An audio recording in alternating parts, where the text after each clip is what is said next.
महापालिका आयुक्त सौरभराव यांच्या उपस्थितीत 4 बिन ठाणे क्लीन अभियानाचा शुभारंभ.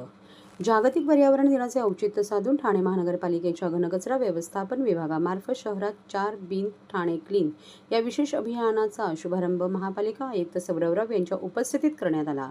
कचऱ्याचे स्तोत्रस्थळी वर्गीकरण करून अधिक प्रभावी कचरा व्यवस्थापन, पुनर्वापर आणि शास्त्रीय विल्हेवाट याला चालना देणे हा या अभियानाचा मुख्य उद्देश आहे. यावेळी उपायुक्त मधुकर बोडके, मुख्य पर्यावरण अधिकारी मनीषा प्रधान, वरिष्ठ प्रधान अधीक्षक केदार पाटील यांच्यासह महापालिकेचे कर्मचारी उपस्थित होते.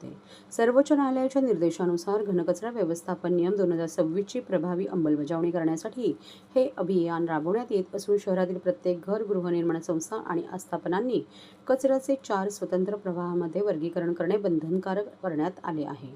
यामध्ये ओला कचरा, सुका कचरा, स्वच्छता विषयक कचरा आणि विशेष काळजी कचरा या 4 प्रकारांचा समावेश आहे. ओल्या कचऱ्यात स्वयंपाकघरातील सेंद्रिय व खाद्यपदार्थांचा कचरा, सुक्या कचऱ्यात कागद, प्लास्टिक, धातू व पुनर्वापरयोग्य वस्तूंचा समावेश होतो. स्वच्छता विषयक कचऱ्यात डायपर्स, सॅनिटरी नॅपकिन्स आदी वस्तू येतात. संपलेली औषधे, सिरीज, पेंट कॅन, बल्ब आणि ट्यूबलाईट सारख्या संवेदनशील वस्तूंचा समावेश आहे.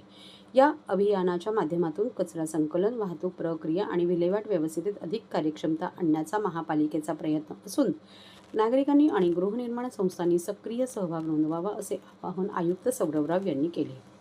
शिक्षात्मक कारवाई हा उद्देश नसून जनजागृतीद्वारे शहरात स्वच्छतेची संस्कृती रुजवून 4 बिन ठाणे क्लीन अभियान यशस्वी करणे हेच महापालिकेचे ध्येय असल्याचे त्यांनी स्पष्ट केले.